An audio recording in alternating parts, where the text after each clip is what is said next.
Sikanga,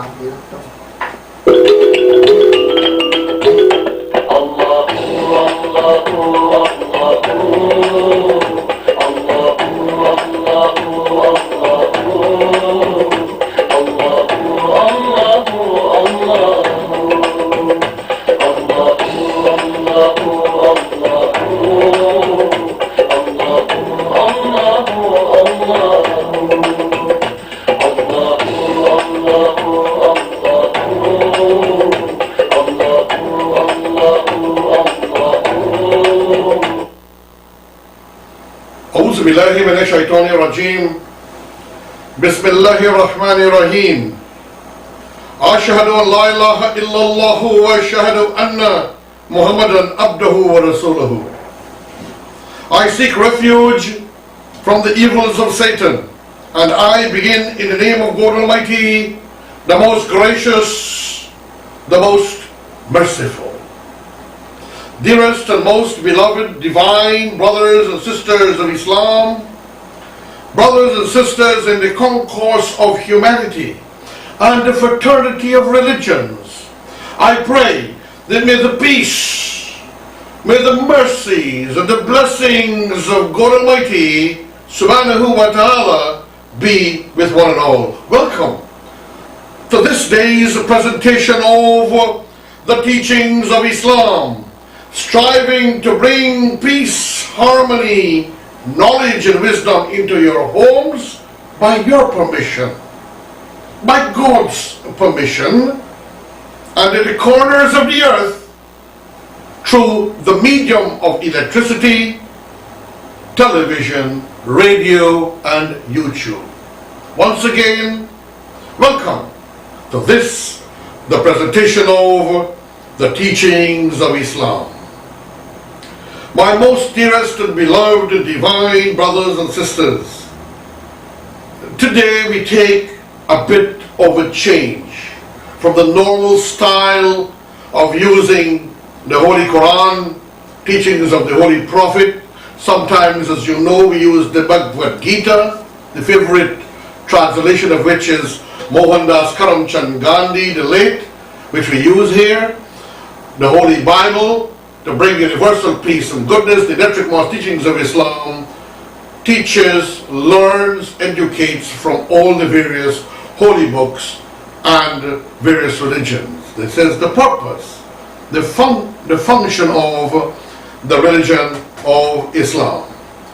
Today, we digress somewhat from the normal course. We have had pundits here, we have had Christian evangelists here, we have had pastors and preachers, and we have had people from Brahma Kumaris here. We have had imams and saintly people of all religions here on the electric teachings of Islam. Today we have a very special person who will dilate with me on various topics of religion, humanity, decency, good behavior, and who will also teach us in the next few sessions of the electric teachings of Islam, as I feel inspired to use his wisdom and knowledge to educate the world, or Guyana, wherever we possibly can, to the best that we can. So we will start with maybe some general discussion and then go to the topic at hand. Now I give you a biodata of the gentleman Ram Prakash Singhal. He is here with me. I would like to welcome him to the Electric Mosque Teachings of Islam. Thank you. Brother Ram Prakash Singhal is a professional civil engineer who works as a director of engineer but with a consulting firm in New York. He was born in India but moved to the United States in 1977. Brother Ram has been practicing Raj Yoga meditation for the last 40 years and applies it in his professional and personal life. He believes that spirituality is dynamic and a higher form of science that can be integrated in our day-to-day life. Its practical use helps in dealing with adverse situations and circumstances and fosters harmonious relations in professional and personal life. Ram Bhai, and those of you who don't know, means brother. Brother Ram was on the 64th floor when tragedy struck during September 11, 2001. We call it 9/11, at the World Trade Center, New York, and came out of the building just 5 minutes before it collapsed. He overcame his physical problems and helped many people in this time of crisis. He had a unique, positive experience because he was trying to help others. He himself did not experience fear, anger, or helplessness. He today travels around the world sharing his personal experience. He shares his thoughts on how meditation, along with his thoughts, along with our positive attitude, faith in a higher being, and love for people and nature, helps us in time of crisis like this. I'm having a slight problem here with the computer. Okay, sorry, be going, be not disturbing, God's work must go on. He has traveled to many places in the USA, South America, Caribbean, Russia, UK, and India, sharing his personal experience of 9/11. Brother Ram has also been working with youth groups for the last 20 years and has conducted workshops in various schools, colleges, and organizations. The youth relate to him very well and consider him as an excellent life coach. So he's also a life coach. Suggested topics: turning crisis into opportunities, turning stress into inner strength, power of elevated actions, creating atmosphere of happiness, exploring and emerging inner resources, the power of soft energy, dealing with all of a sudden situations. Basically, all of it here, as we could see, the universal laws of attraction, the power of positive thinking, and the goodness of the human heart and human love to adjust and adapt to situations. Brother Ram, on behalf of the Electric Mosque Teachings of Islam, it is my joy to welcome you here this morning. And for the next few weeks on our program, we hope to educate the world as to the knowledge that you have acquired, on the inspiration that you have had with your experience in 2011, and your general knowledge of an intellectual and a human being and a man of wisdom and great understanding. I would like to give you an opportunity to tell us how you feel about being in Guyana at this time, and why are you really here? Thank you for inviting me, first of all, Mr. Khan. I really am very, very happy to be in Guyana. About 11 years ago, I had come over here, and I am back over here again, and I have to tell, and I have to congratulate to all of you in Guyana that I saw such a big change what I saw 11 years ago. Lot of progress. I was just, when somebody was bringing me to the center, I came to Brahma Kumari Center, and what I was seeing, I said, looks so beautiful. Oh, the roads are so nice and clear and clean, and the greenery all around. And I said, so much progress which has been made. Somehow, I really had very, very good experience. And I have to tell, Mr. Khan, to you that about 37 years ago, 35 years ago, I met some people from Guyana in America, actually.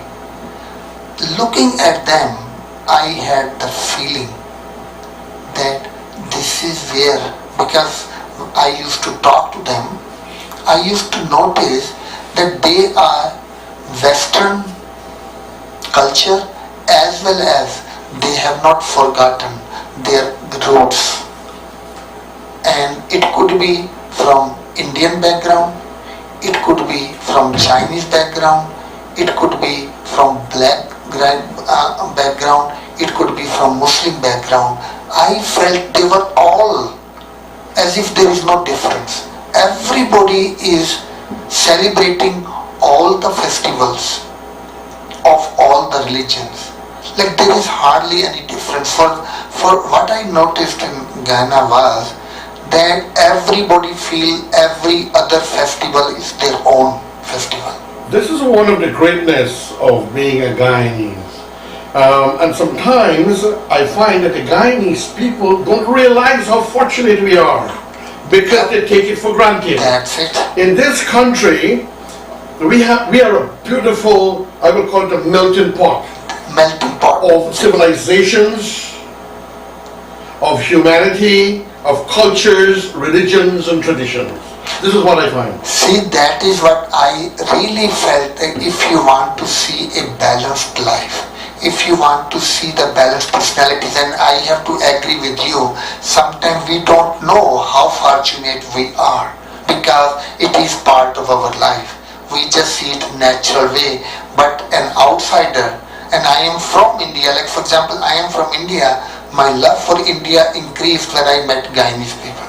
Okay, that is amazing. Thank you. I feel Guyanese. Yeah. I feel very happy and very proud to hear that from a foreign national who come to Guyana and has seen the way we live. He's amazed.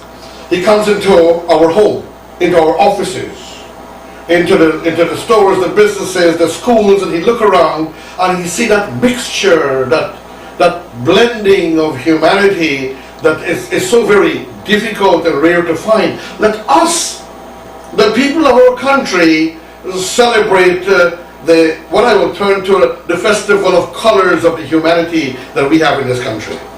You know, some time ago, my brother, a lady came from the same organization like you, and I must let you know he is visiting at the courtesies and through the Brahma Kumaris, which is a world spiritual organization, as you know, headquartered in Guyana, in Main Street, Georgetown, in High Street, Georgetown, opposite the Demerara Distillers building.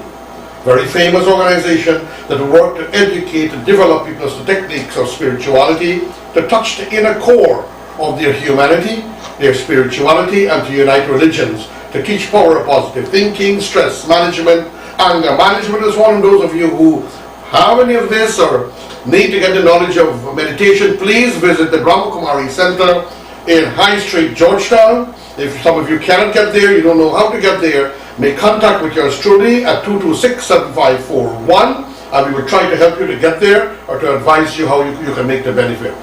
Now, the Brahma Kumaris is the organization with which he is associated, this gentleman is associated. And he's moving around the world, so he has a lot of knowledge, a lot of wisdom about humanity, and he cherishes what we have. I wanted to tell you about this woman, this lady who came from another country, Brahma Kumari lady. I can't remember her name, a beautiful sister. And she was amazed when she went into the market, the variety of vegetables and fruits that we produce in Guyana. She was shocked. Then she was shocked that she could walk in the streets, unlike some countries where bandits and criminals, and we have some of that here, and terrorists are running and killing and hurting people.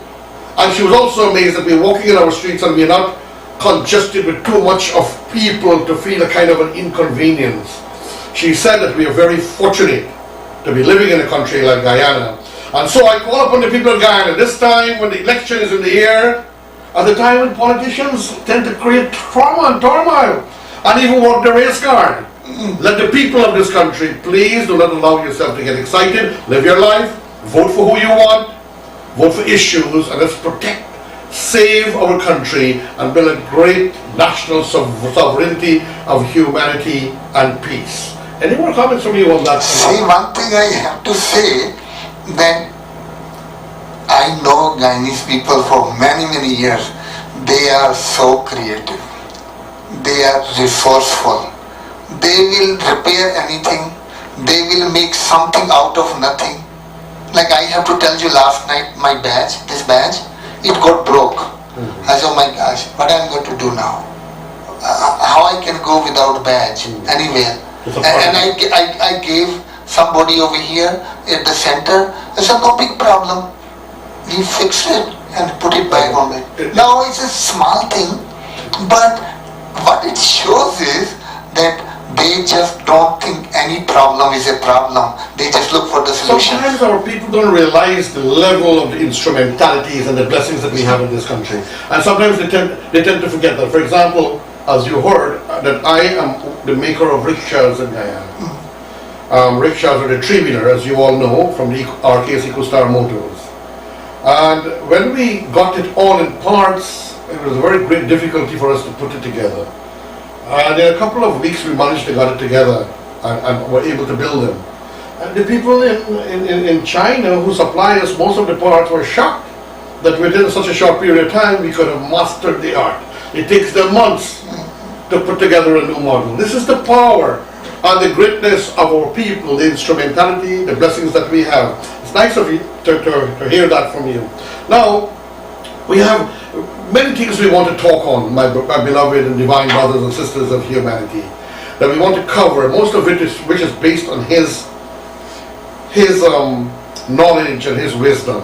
But I would like to ask him, as I am also a fellow of the Brahma Kumari's Spiritual University, and I'm a fellow of any University of Spirituality and Peace and Harmony, as I am of the Universal Peace Federation, founded by the Honorable Sun Myung Moon and his wife Hak Cha Moon. I'm of anything that is peace and goodwill and harmony.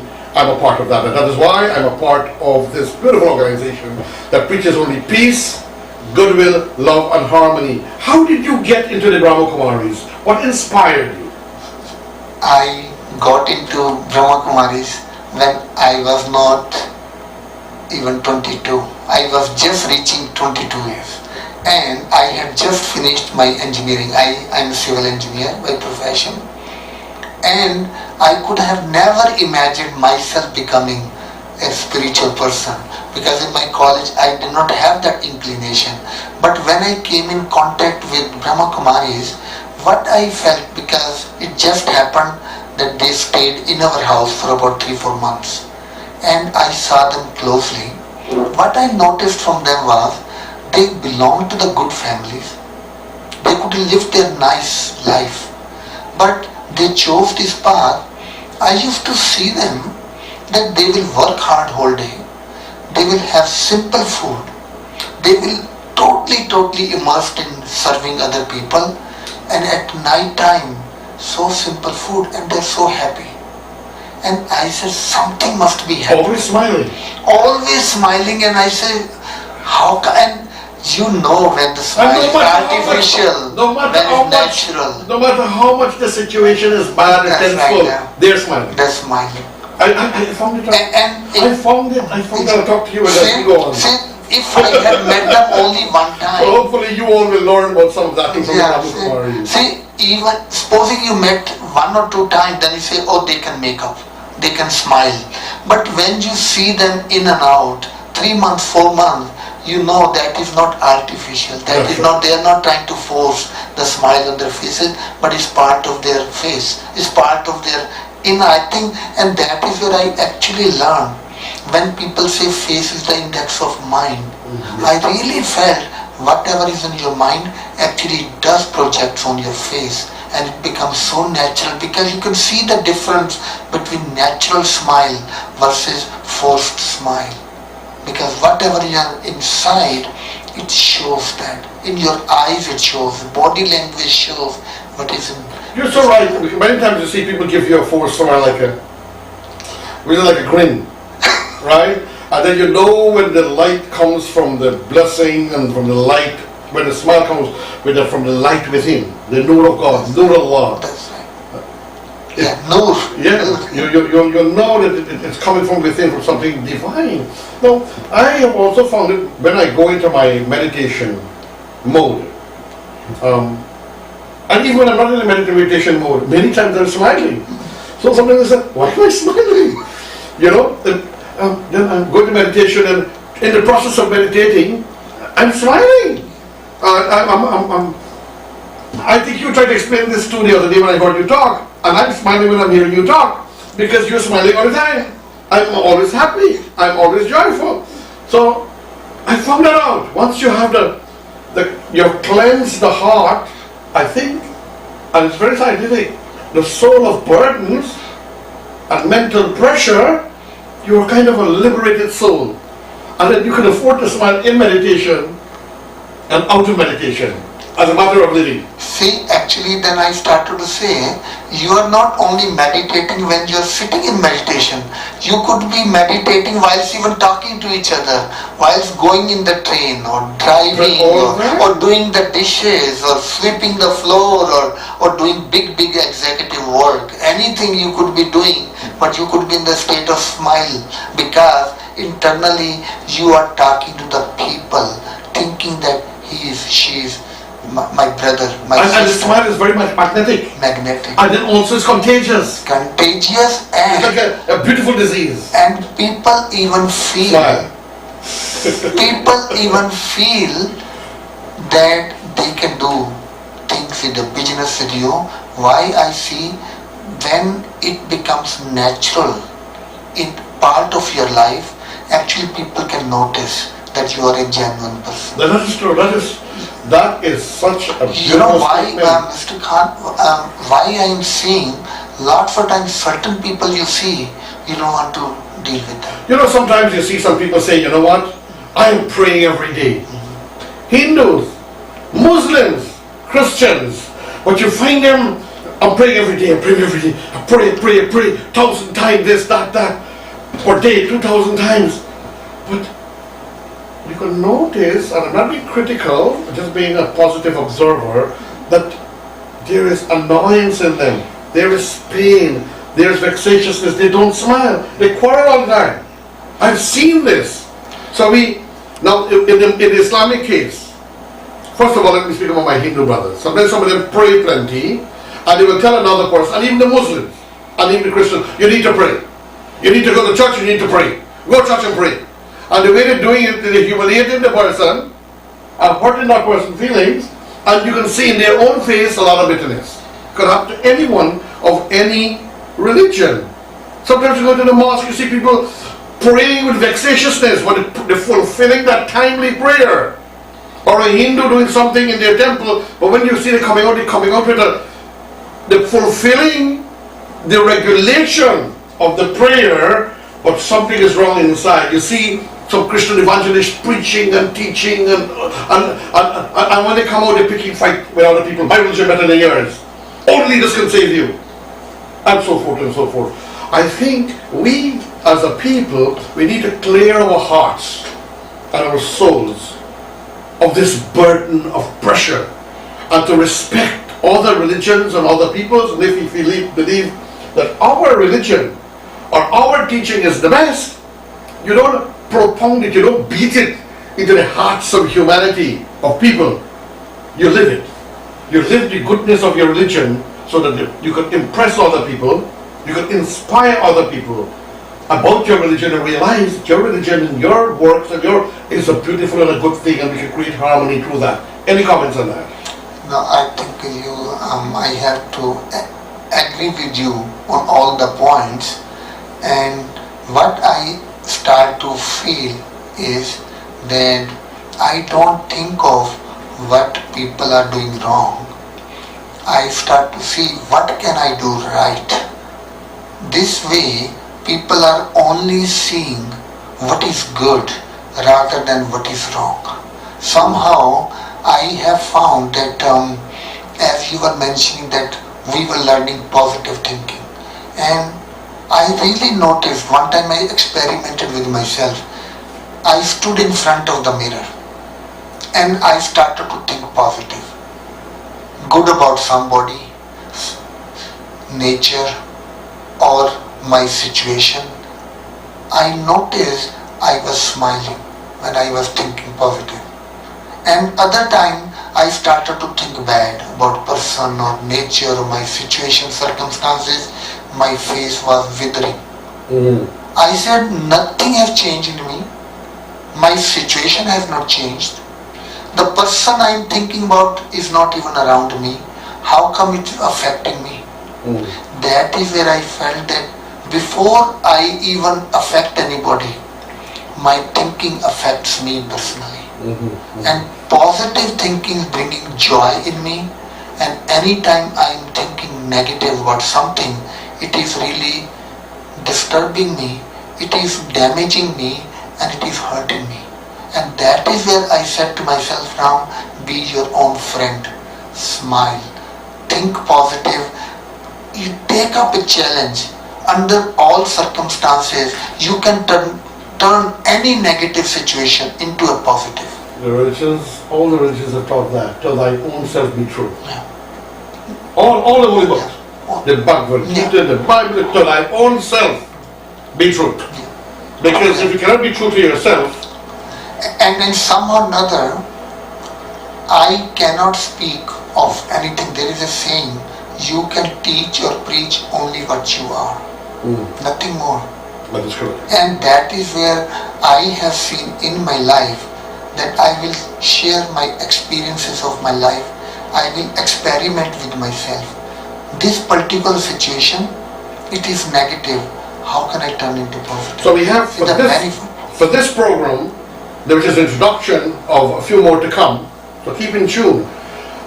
It's about coming to an end. Can you quickly, in about 2 or 3 minutes, dilate on your experience in India when you were in school with that young man who had a mathematics problem? 3 minutes. I know that I had shared with somebody personal experience. See, like I did not have confidence in me. I did not feel good about myself. Like lack of self-respect. And then I read a small book called Self-Esteem. And what it shows that nobody is perfect. There are always some weaknesses in everyone, but we can always make up for it. To have self-respect, to feel good about yourself, you have to do something good somewhere. And I just used to read that thing. And one day I noticed, I was monitor of my class, and I saw one boy who was sad, quiet all the time. And I used to watch him, and then one day I asked him, why you're so sad, why you're so quiet? And he said, I am very poor and I don't know mathematics. I don't understand mathematics and I'm worried about myself. What will happen to me? And I could not bear to see his sadness. I said to him, after work, after school, I am going to come and to your house and I am going to teach you. And I started to go to his home and I started teaching him mathematics. I cannot forget the eyes of that mother even now, that how much she loved me. I could see the love in her eyes pouring out. She will cook sometime food for me. She will say, people don't even come near the poor people and you are coming to my home and you are teaching my boy mathematics. And it was such a joy coming from her. I experienced that result of teaching, satisfaction and happiness. But that was instant result. But how the physical component of that goodness really I experienced. I was in pre-engineering, I was working and I just got into the sickness, typhoid, and it got spoiled. I was in the bed for about 3 months, and what I did was, I said I'm going to lose my ear, but then I had this feeling by teaching the mathematics, I had kept on becoming better and better mathematics, and I really started to work on mathematics. I got so many good grades, so much, that it compensated, because I could not spend a lot of time, and it compensated for physics, chemistry. I got such a good grade, I got admission in engineering college. And then you became an engineer. I gave that engineering, becoming an engineer, I can give credit to that teaching that boy, see, and the love from the mother. Love see, that is how begets love. Harmony begets harmony. Let us continue to spread the love and the harmony, and tune in next week at this time on the presentation of the teachings of Islam, striving to bring teachings and wisdom of Islam and religions, of the religions of peace and harmony into your home through the medium of electricity. The electric mosques teaching. Truly He is the one, He has no father or son. Truly He is the one,